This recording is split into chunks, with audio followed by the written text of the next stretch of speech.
قبر پکی کر سکتے ہیں یا نہیں؟ جناب، جس میں قبر کو پکا کیا جا سکتا ہے اس میں بعض صورتیں ایسی ہیں، مثلا زمین کچی ہے کہ آئے دن قبر بیٹھ جاتی ہے تو آپ پکا کرنے میں حرج نہیں۔ البتہ دلیل یہ ہے کہ نبی پاک علیہ الصلوۃ والسلام کی حدیث ہے جس میں نبی پاک نے قبر کو پکی کرنے سے منع فرمایا۔ حضرت علامہ ابو عبداللہ محمد بن احمد مالکی قرطبی رحمت اللہ تعالی نقل کرتے ہیں کہ حضرت سیدنا حسن بصری رحمت اللہ تعالی کی خدمت بابرکت میں حاضر ہو کر ایک عورت نے عرض کی۔ سیدنا حسن بصری اللہ کے بہت بڑے ولی گزرے۔ عورت نے کہا کہ حضور میری جوان بیٹی کا انتقال ہو گیا ہے، کوئی ایسا وظیفہ، کوئی ایسا عمل بتائیں کہ میں اپنی بچی کو خواب میں دیکھوں، پتہ تو چلے کہ اس کا حال کیا ہے۔ حضرت نے اس کو ایک وظیفہ بتا دیا۔ کچھ دنوں کے بعد وہ عورت گھبرائی ہوئی آئی کہ حضور میں نے اپنی بیٹی کو دیکھا ہے، میری بیٹی تو بہت تکلیف میں ہے، اس کے بدن پر تارکول کا یعنی ڈامر کا لباس ہے، گردن میں زنجیریں ہیں، پاؤں میں بیڑیاں ہیں، اور میں وہ منظر دیکھ کر بڑی تڑپ رہی ہوں۔ حضرت حسن بصری کو اس نے یہ خواب سنایا۔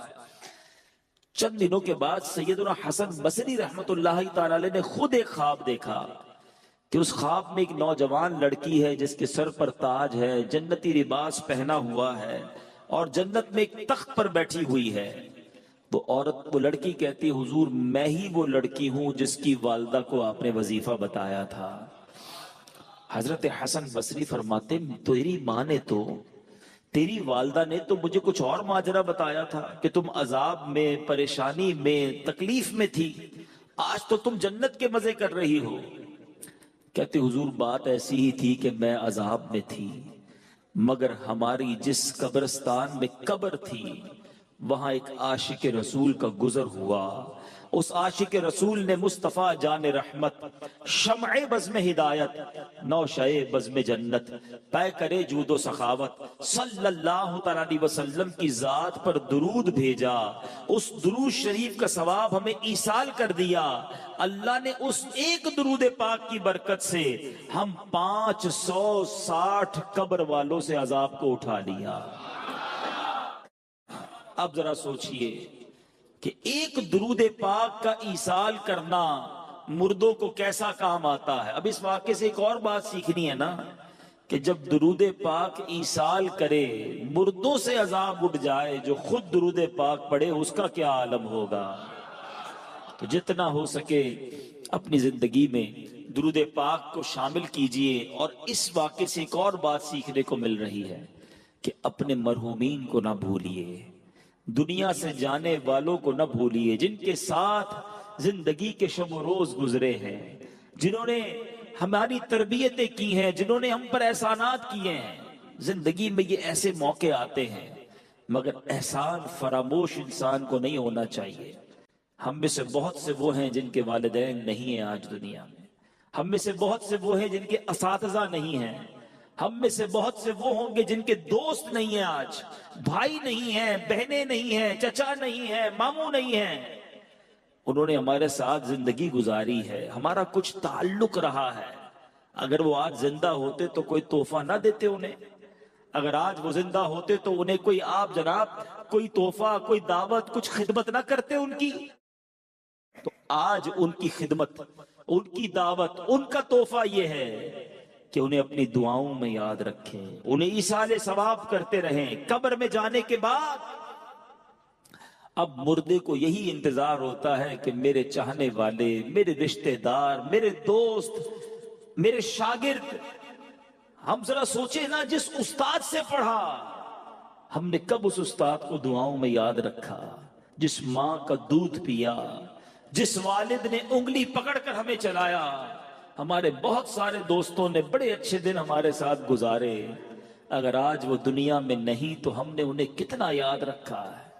یہ ایصال ثواب کا واقعہ مجھے اور آپ کو درس دے رہا ہے کہ دنیا سے جانے والوں کو یاد رکھنا۔ تم دنیا سے جانے والوں کو یاد رکھو گے، بعد والے تمہیں بھی یاد رکھیں گے۔ یہ ریت، یہ رواج، یہ انداز کہیں بدل نہ جائے کہ اگر آج ہی یہ رواج بنتا گیا کہ لوگ مرحومین کو بھولنے لگے تو کل ایسا نہ ہو مجھے بھی لوگ بھول نہ جائیں. میں ایک مشورہ بھی دوں گا، اپنے بچوں کے سامنے، اپنی فیملی کے سامنے اپنے مرحومین کو ایصال کیا کرو. اپنے والدین جن کے والدین نہیں ان کی قبر پر جایا کرو. بہرحال درود پاک کی فضیلت ہم نے سنی ہے، محبت کے ساتھ بآواز بلند درود پاک پڑھ لیجئے. صلو علی الحبیب صلی اللہ تعالی علی محمد صلی اللہ علیہ وسلم.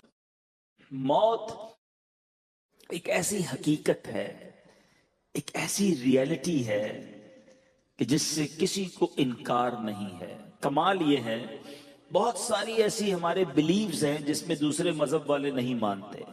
کئی قومیں کچھ اور مانتی ہیں، کئی مذہب والے کچھ اور کسی بات کو سمجھتے ہیں، ہم کچھ اور سمجھتے ہیں.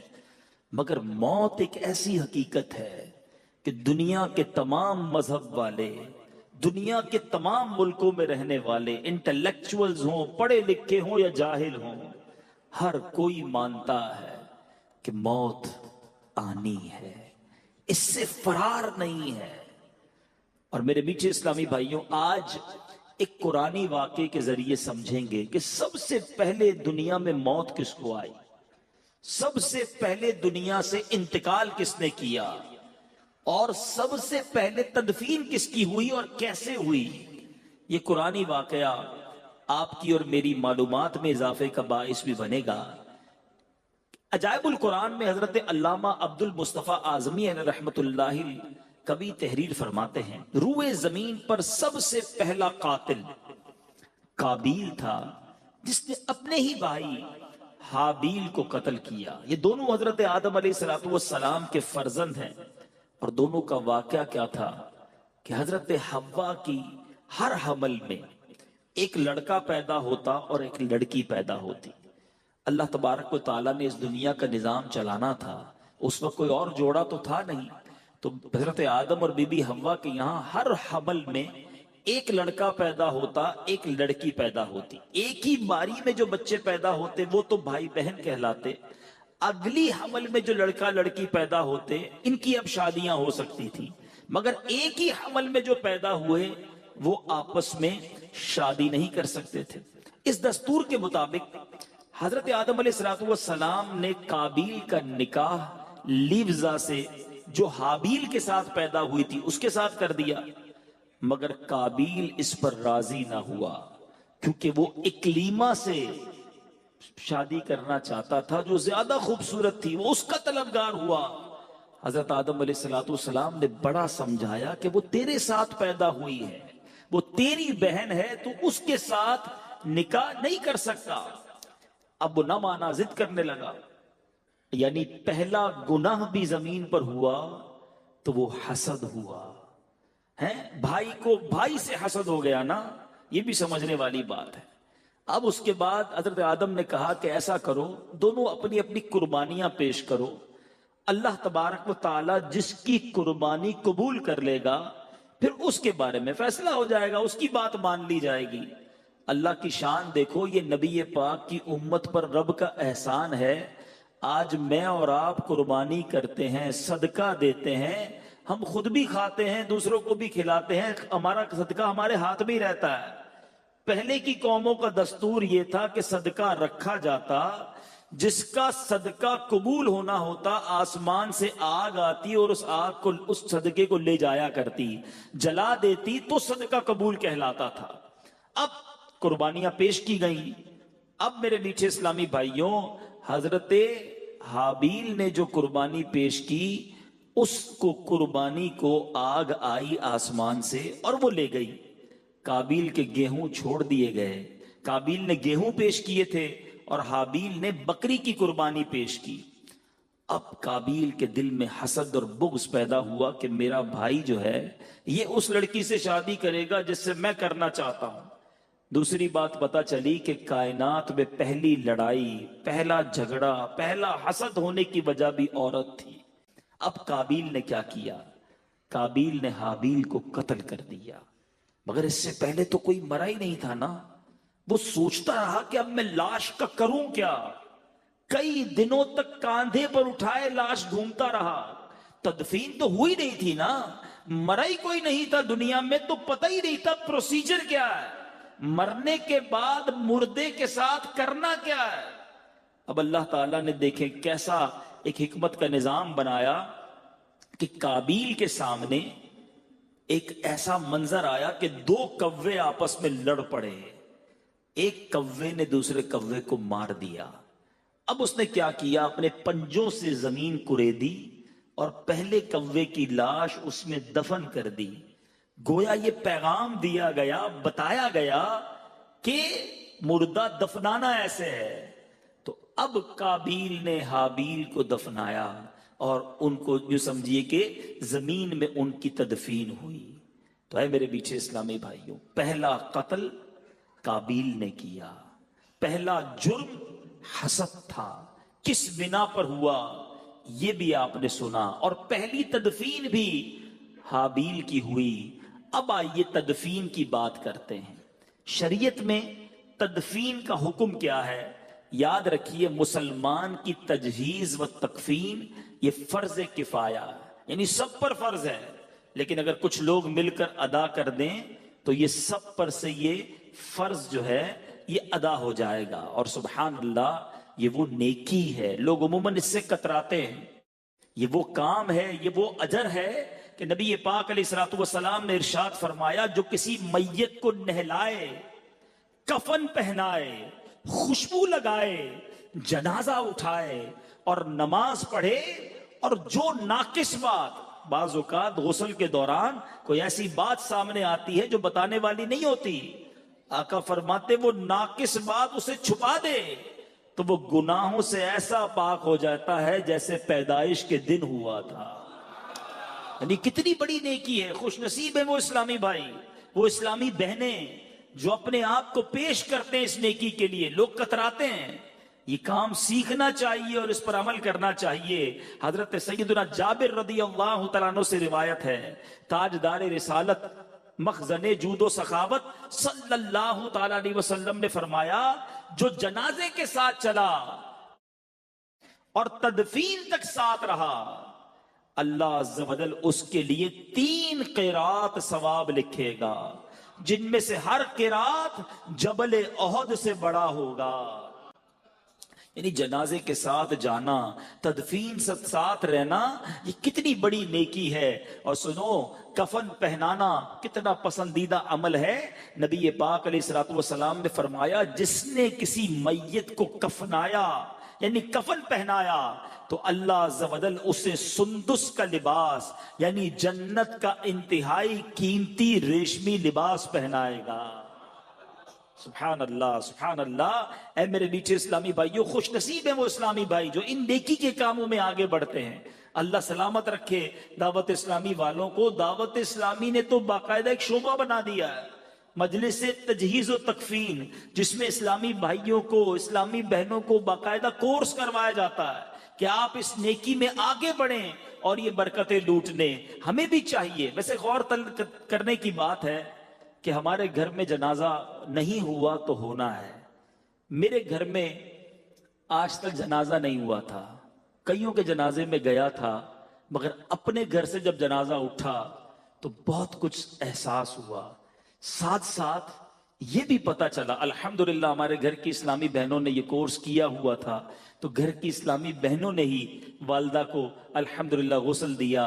لیکن ذرا سوچئے، میرے اور آپ کا جنازہ ہوا تو افضل تو یہ ہے کہ بیٹا باپ کو غسل دے، بیٹا والد کا جنازہ پڑھائے، بیٹا والد کو سنت کے مطابق کفن دے۔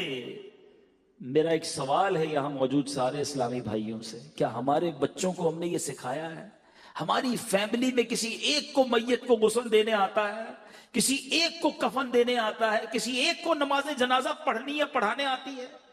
ہم سوچیں نا کہ ہم کیسی تربیت کر رہے ہیں۔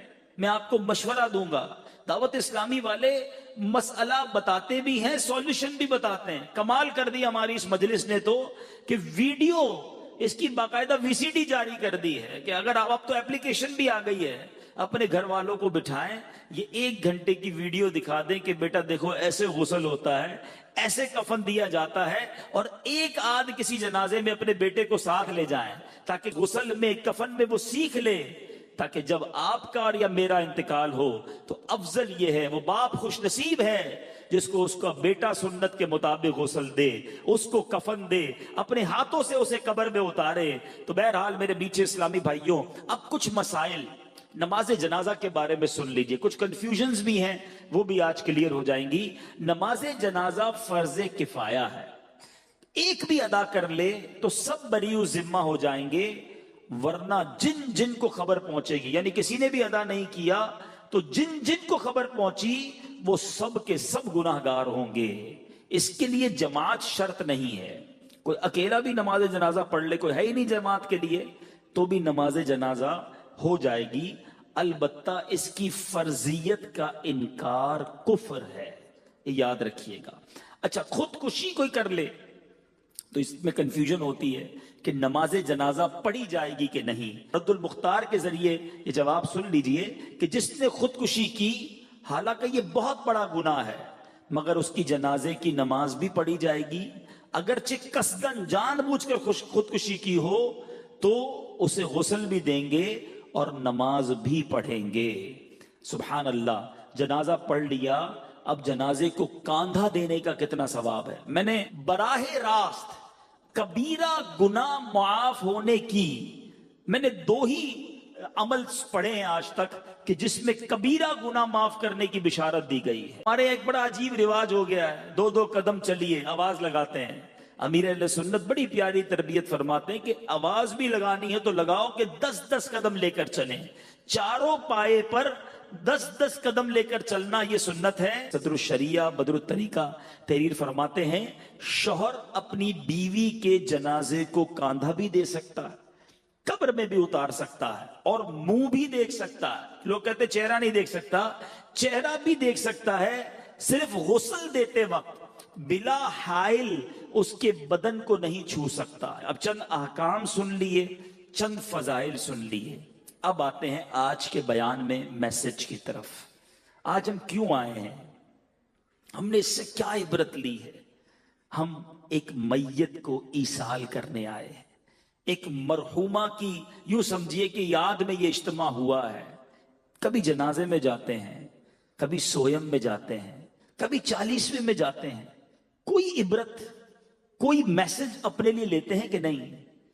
جنازہ آگے آگے کہہ رہا ہے اے جہاں والو، جنازہ آگے آگے کہہ رہا ہے اے جہاں والو، میرے پیچھے چلے آؤ تمہارا رہنما میں ہوں۔ قبرستان کی دعا ہم میں سے کئیوں کو یاد ہوگی، اس میں بھی پیغام یہی ہے، السلام علیکم یا اہل القبور یغفر اللہ لنا ولکم وانتم سلفنا ونحن بالاثر۔ اے قبر والو، تم پر سلامتی ہو، تم پر سلام ہو، تم پہلے چلے گئے ہو، ہم پیچھے آنے والے ہیں، یہ پیغام ہے کہ ہماری باری ہے۔ مگر نہ جنازے کے وقت عبرت ہوتی ہے، نہ سویم میں جا کر خیال آتا ہے، نہ چہلم میں جا کر یہ فکر ہوتی ہے کہ آج کسی کا سویم، کسی کا 40واں، کل میری باری ہے۔ سنیے، میرے آقا قبر پر جاتے تو کیا ہوتا تھا؟ حالانکہ نبی پاک وہ ہیں جس کے صدقے ہماری مغفرت ہو رہی ہے، جن کے صدقے سب کے گناہ معاف ہوں گے۔ سرور کائنات علیہ الصلوۃ والسلام ایک بار جنازے میں شریک تھے، ابن ماجہ کی حدیث ہے، میرے آقا قبر کے کنارے بیٹھ گئے، اتنا روئے، نبی پاک نے اتنے آنسو بہائے کہ آپ کے چشمان اقدس سے نکلنے والوں آنسوؤں سے مٹی گیلی ہو گئی۔ قبر کے کنارے بیٹھ کر اتنے آنسو سرور کائنات نے بہائے، پھر فرمایا اس یعنی قبر کے لیے تیاری کرو۔ حضرت عثمان غنی رضی اللہ تعالیٰ عنہ ذو النورین ہیں، آپ وہ ہستی ہیں جنہوں نے ایک بار نہیں 2 بار نبی پاک سے جنت خریدی، مگر آپ جب بھی قبرستان جاتے یا قبر کے پاس کھڑے ہوتے، قبر کا تذکرہ ہوتا، زارو کتار روتے۔ ایک بار سیدنا عثمان غنی کسی قبر کے پاس کھڑے ہوئے تو اتنا روئے کہ آپ کی آنسوں سے آپ کی داڑھی مبارک تر ہو گئی۔ کسی نے پوچھا حضور آپ محشر کی بات پر، جہنم کی بات پر اتنا نہیں روتے، آپ قبر کی بات پر اتنا روتے ہیں؟ تو کچھ اس طرح فرمایا کہ قبر ہی پہلی منزل ہے، جو اس میں کامیاب ہو گیا وہ آگے بھی کامیاب ہو گیا۔ اے میرے میٹھے اسلامی بھائیوں، ہم سوچیں، ہم میں کوئی فلیٹ میں رہتا ہے، اس کی تمنا ہے بنگلہ ہو جائے، بنگلہ چھوٹا ہے تو بڑا ہو جائے، مکان ایسٹ اوپن ہے تو ویسٹ اوپن ہو جائے، آج کل سردیاں ہیں تو کمبل کا اہتمام ہے، گرمیاں ہوں تو لائٹ، پنکھا، یو پی ایس، جنریٹر سب چاہیے، کیونکہ سکون والی نیند چاہیے۔ کتنا رہو گے اس گھر میں؟ 50 سال، 60 سال، 70 سال، اگر جی بھی لیا تو قبر میں کتنا سال رہیں گے؟ وہ قبر میں ہوا ہوگی کہ نہیں؟ چھوٹا گھر اچھا نہیں لگتا، کبھی دیکھیے قبر 2 گز کی قبر ہوتی ہے، کھڑا بھی نہیں ہو سکتا بندہ، کروٹ بھی نہیں لے سکتا۔ مگر آؤ میں بتاتا ہوں، اگر اللہ راضی ہوا تو قبر کتنی بڑی ہو جائے گی۔ 1000 2000 گز کا بنگلہ دیکھ کر حسرت کرتے ہو نا، جس میں پتہ ہی نہیں کتنا رہو گے، جس قبر میں صبح قیامت تک رہنا ہے۔ علماء فرماتے جس سے رب راضی ہو گیا اس کی قبر تا حد نگاہ وسیع ہو جائے گی۔ تا حد نگاہ کا مطلب سمجھتے ہیں؟ کبھی سمندر کے کنارے یا کسی کھلے میدان میں کھڑے ہو جائیں، جدھر تک آئی سائٹ جاتی ہے، تا حد نگاہ جدھر تک آپ کی آنکھ جاتی ہے، وہ پوری جگہ، اتنی بڑی جگہ جو ہے وہ قبر ہو جائے گی، اور پھر وہ جنت کا باغ ہوگی، جنت کی کھڑکی کھلی ہوگی۔ یہ قبرستان میں ساری قبریں ایک جیسی دکھتی ہیں، مگر سب کی کہانی الگ ہے، کوئی جنت کا باغ ہے اور کوئی دوزخ کا گھڑا ہے۔ چھوٹے مکان میں وحشت ہوتی ہے نا۔ سنو، یہ 2 گز کی قبر بھی، یہ جتنی چوڑی ہے اتنی بھی نہیں رہے گی اگر اللہ ناراض ہوا۔ میرے آقا نے ہاتھوں کو ملا کر فرمایا کہ جس سے رب ناراض ہوا، بے نمازی کو قبر اس طرح دبائے گی کہ اس کی پسلیاں ٹوٹ پھوٹ کر ایک دوسرے میں پیوست ہو جائیں گی۔ کبھی عید والے دن کسی پہلوان نے، کسی مضبوط آدمی نے ہمیں دمایا ہوگا، چیخ نکل جاتی کہ بس یار زیادہ نہیں، مگر جب قبر دبائے گی تو پسلیاں ٹوٹ جائیں گی۔ کدھر جائیں گے؟ آج اگر اس محفل کے اندر ابھی کوئی چھپکلی، کوئی چوہا وغیرہ آ جائے، سب اٹھ کر بھاگنے لگ جائیں گے، ہمارے کپڑے پہ کوئی کیڑا گرے فوراً ہٹا دیتے ہیں۔ کبھی سوچا قبر میں کیڑا آ گیا تو میں کیا کروں گا؟ وہاں سانپ آ گئے تو کون ہٹائے گا؟ کدھر جاؤں گا؟ نکل کے بھی نہیں بھاگ سکوں گا۔ خدا را میٹھے اسلامی بھائیوں، اپنے لیے کوئی عبرت تو لیجئے نا، اپنی آخرت کی کوئی تو تیاری کیجئے۔ صبح سے لے کر شام تک ایک ہی مائنڈ سیٹ کہ دنیا اچھی ہو جائے، پیسے مل جائیں، جناب یہاں راحت مل جائے، یہاں لگزریز مل جائے۔ کیوں نہیں سوچتے کہ ہم نے مرنا ہے؟ میں آج دوپہر کو ایک ایسے نوجوان کے گھر سے ہو کر آیا ہوں، 17 سال عمر تھی۔ اس نوجوان نے درس نظامی کر رہا تھا، موٹر سائیکل پر نکلا، ایکسیڈنٹ ہوا اور وہ دنیا سے چلا گیا۔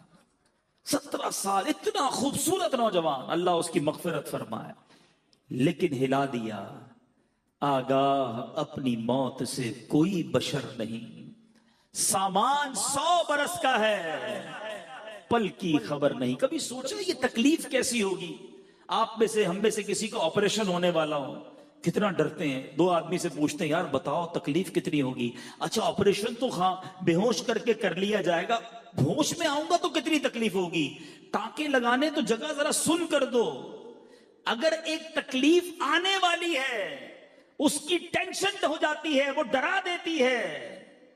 ایک تکلیف ایسی ہے جو ہم سب کو آنے والی ہے، اللہ جس سے راضی ہوا اس کی روح تو بڑی آسانی سے قبض ہوگی، ورنہ آؤ میں بتاتا ہوں میرے آقا کی زبانی کے نزا کی سختیاں کیسی ہیں۔ بزرگوں نے کتابوں میں لکھا، شرح الصدور میں امام جلال الدین سیوطی شافعی لکھتے ہیں، موت دنیا اور آخرت کی ہولناکیوں میں سے سب سے زیادہ ہولناک ہے۔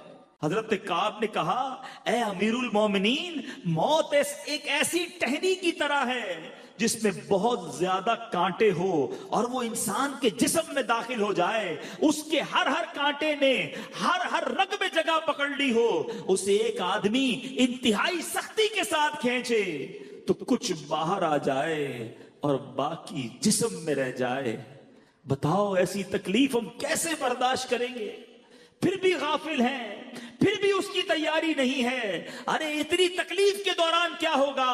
سنو میرے میٹھے اسلامی بھائیوں، امام ابن الحاج مکی قدس سرہ مدخل میں لکھتے ہیں کہ جب نزاع کا وقت ہوگا، اتنی تکلیف کا عالم ہوگا، دو شیطان انسان کے پہلو میں آ کر بیٹھ جاتے ہیں اور وہ انسانی شکل میں ہوتے ہیں۔ تکلیف میں تو ویسے بھی بات سمجھ نہیں آتی نا، وہ انسانی شکل میں آئیں گے۔ آخری وقت بھی شیطان کوشش کرتا ہے کہ ایمان چھین لے اور بندہ بے ایمان ہو کر دنیا سے جائے۔ سوچو ہم میں سے کس کو ایمان کی فکر ہے؟ اے حرام کام کرنے والے، اے سود کا کاروبار کرنے والوں، اے جھوٹ بول کر اپنا مال بیچنے والوں، اے مسلمانوں کو دھوکہ دینے والوں، اے مسلمانوں پر ظلم کرنے والوں، مرنا نہیں۔ آج اکیلے میں بیٹھ کر ایسے گناہ کرتے جیسے کوئی دیکھ نہیں رہا، مگر یاد رکھو چھپ کے لوگوں سے کیے جس کے گناہ وہ خبردار ہے کیا ہونا ہے۔ ہم سب کو مرنا ہے، خدا را اس کی موت کی تیاری کر لو۔ آج توبہ کرنی ہے، وہ بڑا کریم ہے۔ ہو سکتا ہے کسی کے ذہن میں خیال آ رہا ہو گناہ تو بہت ہو گئے، نمازیں تو بڑی قضا ہو گئی، حرام کام تو بہت سارے ہو گئے، اب ہوگا کیا، بچوں گا کیسے؟ ہمارا رب بہت کریم ہے، وہ بڑا رحیم ہے۔ 70 سال بندہ گناہ کرے، ایک بار سچی توبہ کر لے، وہ کریم سارے گناہ معاف کر دیتا ہے۔ اس کی رحمت چاہتی ہے میرا بندہ بخشا جائے، پکارو تو صحیح اسے، ایک بار سر تو جھکاؤ اس کی بارگاہ میں کہ مولا معاف کر دے، ہو گئی غلطی مالک معاف کر دے، میں بڑا گناہگار ہوں مالک معاف کر دے۔ اکیلے میں کیے گناہ یہ جانتے ہوئے کہ تو دیکھ رہا تھا مالک معاف کر دے، کر لیے حرام کام، آ گیا شیطان کی باتوں میں ہوں تیرا بندہ، تیرے سوا کون ہے میرا مالک معاف کر دے۔ میری ماں سے میں نے کئی بار معافی مانگی، ماں نے معاف کیا۔ اے اللہ تو 70 ماؤں سے زیادہ چاہنے والا ہے، اپنے اس گناہگار بندے کو معاف کر دے۔ خدا کی قسم ایک بار اس کریم کو پکارو تو صحیح، ایک بار سر تو جھکا لو اس کے سامنے، وہ کیسے معاف کرتا ہے۔ بہت بڑا اہتمام نہیں کرنا پڑتا، ایک بار دیکھو میرا رب شرمندگی کو کیسے قبول کرتا ہے۔ حضرت عمر رضی اللہ تعالیٰ عنہ ایک بار کہیں جا رہے تھے، ایک شخص کے ہاتھ میں شراب کی بوتل تھی، حضرت عمر نے اس کو پکڑا، کہا بتاؤ کیا ہے۔ حضرت عمر کی عدالت، آپ کا جلال، آپ کے فیصلوں کی ہیبت تھی۔ وہ شخص کہا آج تو مارے گئے، ہاتھ میں شراب کی بوتل ہے، حضرت عمر سامنے کھڑے ہیں۔ اس شرابی نے کیا کیا سنو، کہ ہاتھ نہیں اٹھائے، سجدے میں نہیں گیا، کھڑے کھڑے اپنے کریم کو پکارا بھی نہیں، دل میں عرض کی مالک آج بچا لے، اے اللہ آج عمر کے سامنے ذلیل ہونے سے بچا لے، مالک اب شراب نہیں پیوں گا، بس آج میں ذلیل نہ ہو جاؤں۔ سنو کتنی دیر لگی، سیکنڈز بھی نہیں لگے ہوں گے، دل ہی دل میں سچی توبہ کی۔ حضرت عمر نے کہا بتاؤ ہاتھ میں کیا ہے؟ شرابی کہتا ہے اس میں سرکہ ہے۔ حضرت عمر کہتے دکھاؤ، شرم لایا تھا نا، توبہ کی تھی نا، اللہ کو پکارا تھا نا، یہ بوتل نکال کر دیتا ہے اللہ کریم۔ وہ عیب چھپانے والے مالک نے اس شراب کو سرکے میں تبدیل کر دیا۔ دنیا میں کسی کو میرا عیب پتا چلے نا، لوگ انتظار میں بیٹھے ہوتے ہیں، پتا چلے اس کا کوئی عیب، میں دنیا کو بتاؤں، میسج کروں۔ سوچو میرے کریم کو میرے کتنے عیب پتا ہے، مگر وہ پھر بھی پردے ڈال رہا ہے، پھر بھی لوگوں میں عزت ہے۔ ارے ایسا عیب چھپانے والا مالک ملا ہے، اس کو ناراض کرتے ہو۔